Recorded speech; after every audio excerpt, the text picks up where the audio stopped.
Teman-teman, saat duduk kita pagi ini dari kitab Imamat pasal 17 terdiri dari dua perikop.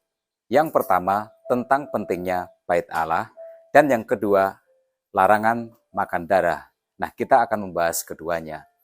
Tuhan memerintahkan Musa untuk menginstruksikan Harun dan juga semua orang tentang darah binatang. Jika ada yang menyembelih lembu, domba, atau kambing, baik di perkemahan maupun di luar perkemahan, itu harus dipersembahkan di tabernakel. Kata yang diterjemahkan dengan menyembah menunjuk kepada arti penyembelihan dengan tujuan untuk kurban ibadah. Jadi, Tuhan mengizinkan penyembahan korban di luar halaman tabernakel, tetapi kemudian harus dibawa ke pintu kemah pertemuan. Tujuannya adalah supaya hanya ada satu penyembahan saja, yaitu hanya kepada Yahweh saja. Supaya ibadah hanya berpusat kepada satu Allah saja, yaitu Allah Israel. Nah, ketetapan ini ditegaskan di dalam ayat yang ke-7, larangan untuk mempersembahkan kurban kepada jin-jin. Hukuman dari pelarangan ini sangatlah berat. Orang yang melanggarnya harus dilenyapkan dari komunitas umat percaya. Ada kecenderungan hati dari manusia untuk berpaling dari Tuhan.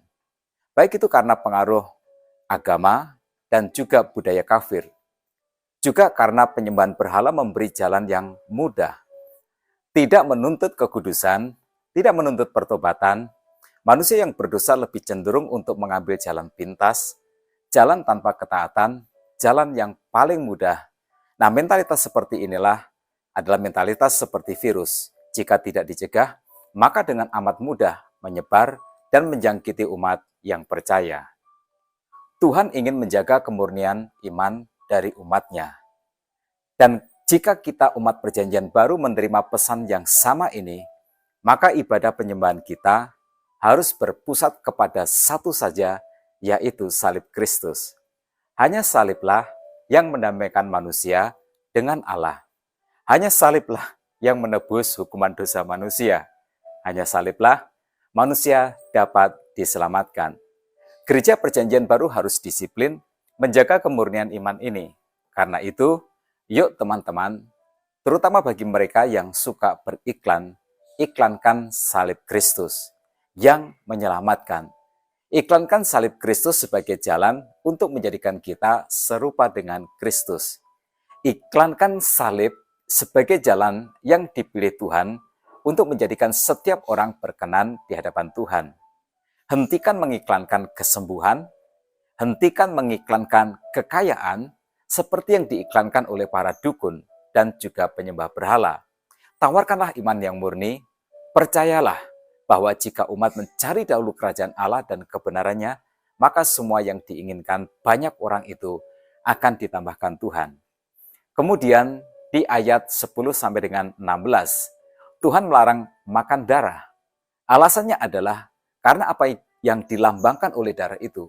Ayat 11 Tuhan berfirman, karena nyawa makhluk ada di dalam darahnya, dan aku telah memberikan darah itu kepadamu di atas mezbah untuk mengadakan pendamaian bagi nyawamu.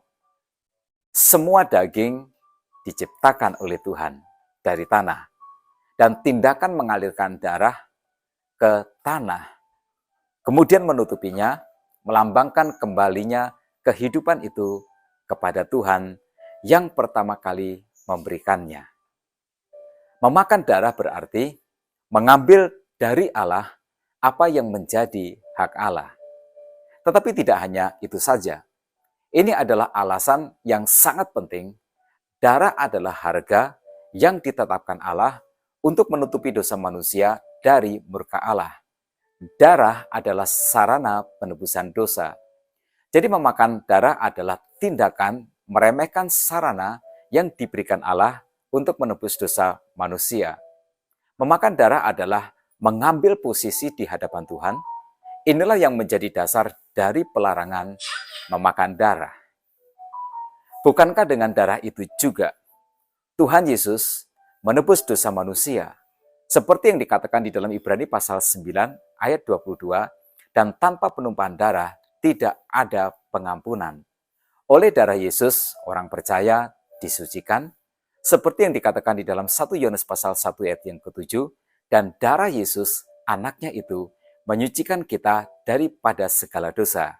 Jadi, jika di perjanjian lama Tuhan melarang umatnya makan darah, itu adalah karena darah merupakan sarana ilahi sebagai penebus dosa manusia. Karena itu darah hanya diberikan kepada Allah saja. Sekarang di perjanjian baru, Yesus menggenapi apa yang menjadi ketentuan di dalam perjanjian lama. Yesus adalah anak domba Allah yang disediakan Allah untuk menebus dosa manusia. Melalui darahnya yang tertumpah di atas kayu salib, Yesus membayar hukuman dosa manusia. Maka di perjanjian baru, Tuhan Yesus memberikan perintahnya di Yohanes 6 ayat yang ke-53.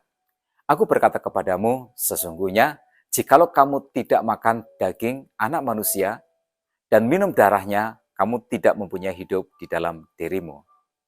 Nah, memakan daging Kristus dan meminum darah Kristus adalah sebuah tindakan simbolis dari tindakan iman untuk percaya dan menerima Yesus sebagai penebus dan juru selamat.